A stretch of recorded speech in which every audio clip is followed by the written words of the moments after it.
Despite Shohei Ohtani's historic 2021 season, and despite that he seemed to do something amazing every night, and despite that he did things baseball fans haven't seen in more than 100 years, there are still people who don't think he produced an MVP-worthy season. So for all those people still somehow unconvinced or unimpressed, let's break it down one more time to show why we should never, ever normalize Shohei Ohtani. This is By the Numbers.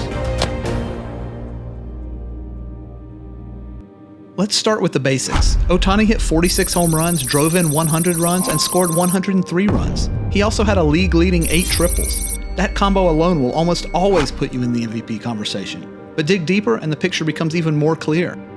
He hit a home run every 11.7 at-bats, best in the American League. 32.9% of his fly balls ended up as home runs. That was best in all of baseball. He barreled the ball 78 times, also more than anyone else, and his 22.3 barrel percentage was the best in MLB. And his 20 intentional walks were easily the most in the American League. Then there's his power speed number, a metric that attempts to measure the potency of a player's combination of power and speed.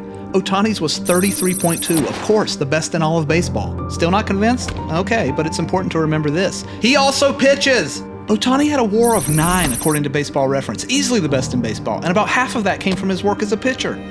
Ohtani was 9-2 on the mound with a 3.18 ERA.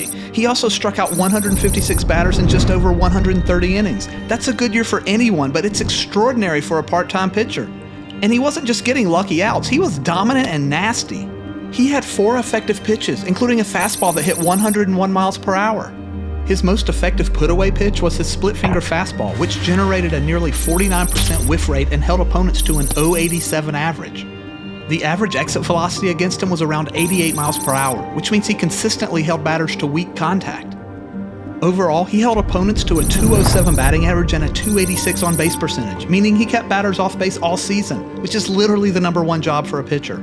While it's fair to argue that Ohtani's output as a hitter wasn't the best in the American League, or that his performance as a pitcher wasn't top shelf compared with some other guys, these arguments miss the point.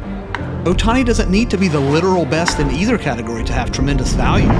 Even a league average pitcher who also hit double-digit homers would be a tremendous talent. Likewise, a league average hitter with a triple-digit fastball and nasty breaking stuff would have an elite skill set. But Ohtani is not league average on the mound or at the plate. He is exceptionally above average, which makes him not just a generational talent, but a once-a-century talent. And it makes the MVP award a no-brainer. And none of this is lost on Ohtani's fellow big leaguers. They're constantly amazed by him too.